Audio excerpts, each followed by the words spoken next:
এটা একটা deciding match ছিল।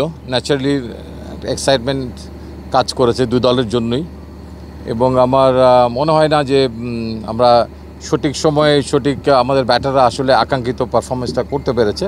অ্যাট দ্য সেম টাইম আমার মনে হয়েছে যে শ্রীলঙ্কার সিমাররা যে কাজটা করতে পেরেছিল হয়তো ঠিক ওই একটা জায়গায় আমাদের সিমাররা হয়তো কিছুটা পিছিয়ে ছিল, আমরা মাঝখানে ব্রেক থ্রুটা পাইনি, সে কারণেই এমন একটা রান সংগৃহীত হয়েছে। বাট তারপরেও আবার আমি এই কথাটা বলতে পারি যে এমন একটা সময় খেলার মনে হচ্ছিল যে রানটা 300-র উপর ছাড়িয়ে যেতে পারে, সেই জায়গায় শেষ 10 ওভারে নেহাত মন্দ বল করেনি। তবে খেলাটাকে ডিপে নিয়ে যাওয়ার যে ব্যাটিংগুলো আমরা এই সিরিজে লক্ষ্য করেছি, যেটা শ্রীলঙ্কাররা করতে পেরেছিল, স্পেশালি আসালাঙ্কা অ্যান্ড মেন্ডিস, তো সেই একটা জায়গায় আমাদেরকে ব্যাটারদেরকে তারা ছাড়িয়ে গেছে। এটি কি বাংলাদেশের সক্ষমতা আসলে? এইটা এখানেই ফুল স্টপ টানা ঠিক হবে না, তবে এই সিরিজে আমার মনে হয় যে এটাই ফলাফল। তো এই সিরিজে আমাদের ব্যাটাররা ভালো করতে পারেনি, তারা অভিজ্ঞতার আলোকে যদি আমরা বলি, এখানে যেমন তাদের দুইজন খুব নির্ভরযোগ্য অভিজ্ঞ ব্যাটসম্যান যেভাবে সামনের থেকে নেতৃত্ব দিয়েছে, এবং খেলাটা সিরিজটা লক্ষ্য করলে দেখা যাবে যে আসালাঙ্কা একটা ম্যাচ পুরো ডিপ পর্যন্ত টেনে নিয়ে গেছে। ঠিক একইভাবে কুশাল মেন্ডিস তো ধারাবাহিক ছিলেনই, এবং এই ম্যাচটাতে তিনি মানে অসাধারণ ব্যাট করেছেন। সেই জায়গাটাতে আমরা পিছিয়ে গেছি, এবং আমাদের মিরাজ কিংবা শান্ত যারা আমাদের এখন এই মুহূর্তে অভিজ্ঞ, কিন্তু আমাদের অভিজ্ঞ অনেক খেলোয়াড়ই চলে গেছে, সাকিব, তামিম, দেন মাহমুদুল্লাহ, রিয়াদ, এই তিনজনকে তো আমরা সাকিব, মাহমুদুল্লাহ, রিয়াদ এবং মুশফিককে আমরা রিসেন্টলি হারিয়েছি। সো এই মাঝখানের যে ভ্যাকিউমটা তৈরি হয়েছে, আমার মনে হয় যে এটা পূরণ হতে একটু সময় লাগবে।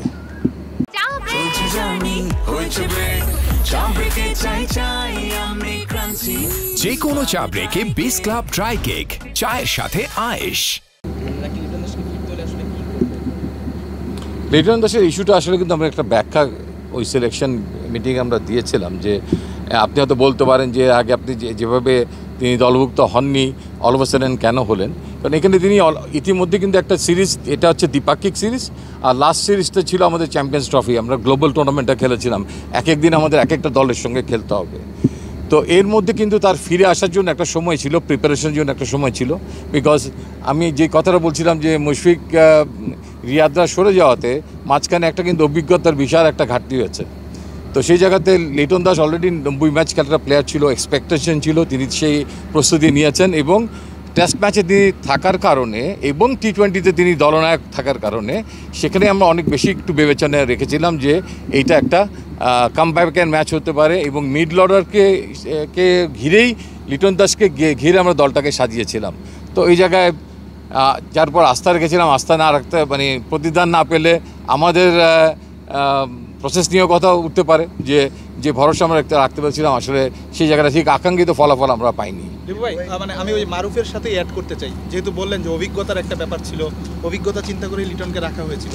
লিটন আবার টি-20 দলেরও ক্যাপ্টেন, কিন্তু আপনারা যখন আসলে এরকম অভিজ্ঞ একজন ব্যাটারকে এক ম্যাচ সুযোগ দিয়ে বসিয়ে দেন, তারপরে সেটা আসলে সে যখন টি-20 ফর্মেটে নামবে, এটা তো মেন্টালিও তাকে আসলে হিট করতে পারে, কিংবা মেন্টালি সে টি-20 ফর্মেটে আসলে কতটা ভালো করবে সেটা নিয়েও তো একটা প্রশ্ন ওঠে। দেখেন, একদিনের ক্রিকেটে কিন্তু লিটন দাস স্কোয়াডের একজন খেলোয়াড়, তো আমাদের সবসময় কিন্তু স্কোয়াডের সেরা কম্বিনেশনটাই সবসময় বিবেচনা করতে হবে, এবং সেই বিবেচনার আলোকেই কিন্তু তখন মানে যিনি অবভিয়াসলি ক্যাপ্টেন নন ওই ফর্মেতে, তো তিনি তো অবভিয়াস চয়েস না, সে কারণেই আমাদের ম্যাচ জেতার কারণে আমরা নিশ্চয়ই সেরা জিনিসটাকেই বেছে নেবো যখন আমাদের একটা কম্বিনেশন ক্লিক না করে। এই মুহূর্তে যদি বলেন আমাদের হাতে ইন্টারন্যাশনালি কম্পিট করার মতো খেলোয়াড় তো সেখানে তো স্বল্পতা কিছুটা আছে, আমাদের এই টিমের খেলা কিছুটা বেড়েছে, সেখান থেকে কিছু খেলোয়াড় তৈরি আসছে, এবং আপনি নাম করলেও বলবে দেখবেন যে হয়তো দেখা যাবে যে হয়তো 30 জন খেলোয়াড়কে ঘিরে আবর্তিত হচ্ছে এই মুহূর্তে, এবং পাইপলাইনের প্রসেসে আমাদের এইচপি এবং এই টিমের জন্য খেলে আরও কিছু খেলোয়াড় হয়তো প্রস্তুত হবে। বাট রাইট ওয়ে আমার মনে হয় যে এখানে আমরা যারা আছি সবাই জানি যে আমাদের হাতে প্লেয়ারের সংখ্যা মোট কত আছে যারা নাকি ইন্টারন্যাশনালি কম্পিট করতে পারে এই মুহূর্তে। টেস্ট, ওয়ান ডে, টি-20 বাংলাদেশ দল দেখে মনে হয় না যে ডিফারেন্ট ফর্মেটের টিম, মনে হয় যে সেম ওল্ড ফেসেস প্রায় সব ফরম্যাট খেলছে, এটা আইডিয়াল সিচুয়েশন কিনা একটা ক্রিকেটিং নেশনের জন্য? এখন যে খেলার পরিমাণ বেড়েছে আমি বলবো সেই আলোকে এটা আইডিয়াল সিচুয়েশন না। একটা হয়তো 3-4 বছর আগেও এত ঘন ঘন খেলতে হতো না, যেটা এই মুহূর্তে বাংলাদেশকে খেলতে হচ্ছে। ইউই সিরিজ থেকে খেলে এসে, পাকিস্তান সিরিজ থেকে খেলে এসেই চলে আসলো শ্রীলঙ্কাতে, এখানে 3টা ফর্মেটে খেলবে, আবার ঘরে গিয়ে দেখা যাচ্ছে যে পাকিস্তানের সঙ্গে আমাদের খেলা। সো আমার মনে হয় যে খেলার সংখ্যা যখন বেড়ে যাবে, তখন যে দলে যত বেশি অপশন থাকবে তাদের জন্য তত বেটার। কারণ ইনজুরিজের সংখ্যা যদি আপনি দেখেন, ইনজুরিজ আমাদের দলকেও সাংঘাতিকভাবে ভোগাচ্ছে। সো দ্যাট এক্ষেত্রে সংখ্যা কিছুটা বা ডেফিনেটলি ভালো। তবে শ্রীলঙ্কার দলে আপনি দেখবেন যে 8-9 জন মোরলেস কমন থাকেই হোয়াইট বল ক্রিকেটে দেখা যাচ্ছে। ভাই, লিটন দাসকে যেহেতু ব্যাক করানো হয়েছে, চ্যাম্পিয়ন্স ট্রফিতে ছিলেন না, মাঝখানে কোথাও পারফরমেন্স করেন নাই, এবং সেই ব্যাখ্যা আপনি বলেছেন যে ওইটা একটা ডিফারেন্ট টাইপ অফ টুর্নামেন্ট, দ্বিপাক্ষিক series, different type of tournament, এবং একই সাথে যেহেতু হচ্ছে এরপরে T20 সিরিজ শুরু হবে, তার আগে হচ্ছে ওয়ানডে, তিনি T20-র ক্যাপ্টেন, সেখানেও একটা খেলানোর ব্যাপার রয়েছে। আমার প্রশ্নটা হচ্ছে যে আপনারা লিটন দাসকে মিডল অর্ডার ব্যাটার হিসেবে পরিকল্পনা করে নিয়েছেন, নাম্বার 4-এ খেলেছে, নিশ্চয়ই সিলেকশন প্যানেল কোনো একটা গবেষণা, স্ট্যাট পরিকল্পনা করেছে যে নাম্বার 4-এ লিটন দাসকে এই কারণে খেলাবো। নাম্বার 4-এ লিটন দাসের কোন জায়গার কোন পারফরমেন্সটা দেখে আপনাদের কাছে মনে হলো যে ন্যাশনাল টিমে লিটন দাসকে 4 নম্বরে খেলা যেতে পারে? আমি একটু স্পেসিফিকভাবে জানতে চাই যে নাম্বার 4-এর কোথায় তার পারফরমেন্স আপনারা দেখেছেন, যে কারণে আপনারা তাকে নাম্বার 4-এ নিলেন। আর যদি আপনারা কোথাও না দেখে থাকেন, যেই ক্রিকেটাররা ওই পজিশনে খেলে তাদের সাথে কি আপনারা অবিচার করলেন না? দেখেন, এটা আমরা একটা সিরিজ দিয়ে আমাদের চিন্তা ভাবনার থেকে আমরা এটা নিয়েছি, এবং এই সিরিজই শেষ কথা না। তো কাজেই এই আলোকে 4-5-এ লিটন দাস খুব কম ম্যাচে ব্যাটিং করেছে, সেটা স্ট্যাটের উপর বেস করলে তো সবসময় হয় না, কিছু সময় হয়তো সিলেক্টরদের কনফিডেন্সেরও একটা ইস্যু থাকে। সো কনফিডেন্সের উপরে লিটন দাস বহুদিন ধরে, প্রায় 10 বছর ধরে বাংলাদেশ ক্রিকেটে খেলছেন। হি ইজ স্টিল, আমরা মনে করি, one of the finest player বাংলাদেশের। বাট খারাপ সময় যাচ্ছে, এবং অনেক বেশি ধরনের খারাপ সময় তার যাচ্ছে। এটা বলতে পারেন যে এই দায়টা আমরাই নিতে চাই, নির্বাচকদের আমাদের আস্থার উপর বেস করি আমরা তাকে নিয়েছি, এবং এই দলে নিয়েছি, এবং টিম ম্যানেজমেন্টের সঙ্গে কথা বলেই নিয়েছি। আপনি একটু আগে বলেছেন যে নাম্বার 4-এর ব্যাপারটাই যে আপনার আস্থার, আমার মনে হয় আপনাদের সবার ক্ষেত্রে কি সমানভাবে প্রযোজ্য কিনা? আমি এখানে আর কথা বাড়াতে যাচ্ছি না। আপনি অন্য কোনো ক্ষেত্রে যদি ইস্যু আসে তখন আপনি প্রশ্ন করেন, আপনি উত্তর দিব। আমার মনে এখানে গণমাধ্যমের, আমি শেষ করে আপনার কাছে আসি আবার, বিকজ এখানে অনেকেই আছেন। আমরা একটা বড় ক্যানভাস, আপনি দেখবেন যে একটা ফরম্যাটের জন্য 20 থেকে 25 জন খেলোয়াড় মধ্যে সীমাবদ্ধ আমরা আছি। সো দ্যাট এর মধ্যে আমরা আছি, একদম নতুন করে কেউ আসবো না। হয়তো অঙ্কন আছে, নুল হাসান সোহান আছে, ওদিকে এরকম আরও কিছু অন্য ফরম্যাটের জন্য হয়তো অমিত হাসানকে গ্রো করার চেষ্টা করা হচ্ছে।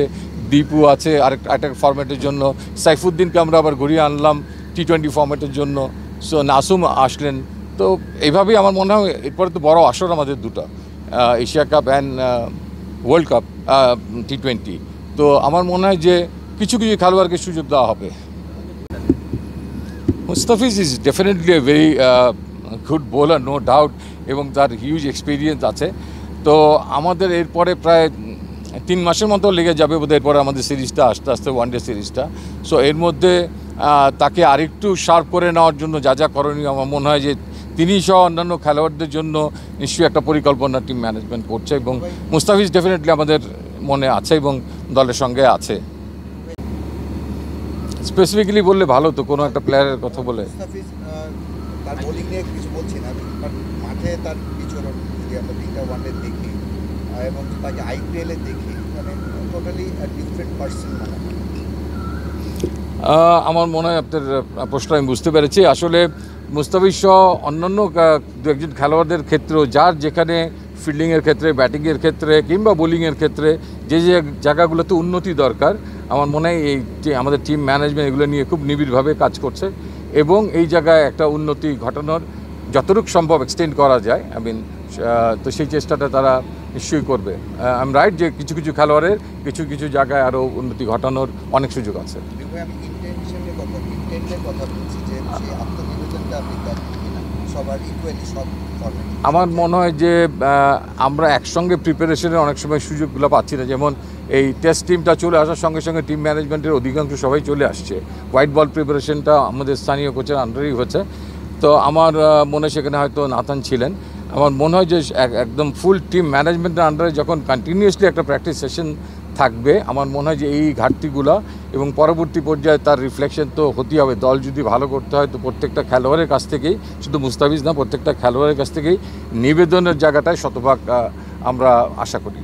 লিও ভাই, আপনি ফরওয়ার্ড না, মানে সাফিসিয়েন্ট কথা হয়েছে আমার মনে হয়। প্রশ্ন আপনাদের কারোর আছে লিটন দাস নিয়ে? উনি দুটো অলরেডি করে ফেলেছেন, আর কারোর আছে?